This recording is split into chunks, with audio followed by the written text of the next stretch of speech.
Sally n'a que 3 semaines et lutte depuis 10 jours contre une bronchiolite à l'hôpital.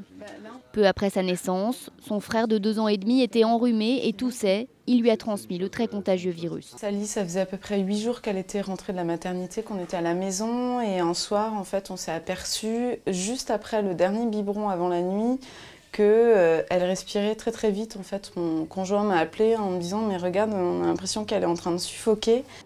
Les hospitalisations pour bronchiolite grimpent ces jours-ci. Le virus, qui se traduit souvent par un simple rhume pour les adultes, est très virulent pour les nourrissons. Lorsque le bébé présente les premiers signes, fractionner les repas et bien moucher l'enfant peuvent permettre d'éviter une aggravation de la maladie. Cette petite fille, c'est un cas assez emblématique de ce qui se passe souvent à l'hôpital, parce que les bronchiolites, depuis à peu près 5 ans, on a essentiellement des petits. Et le vrai risque, il est chez les petits. Quand je dis petits, c'est moins de 6 semaines. Il n'existe pas de médicaments pour traiter ce virus.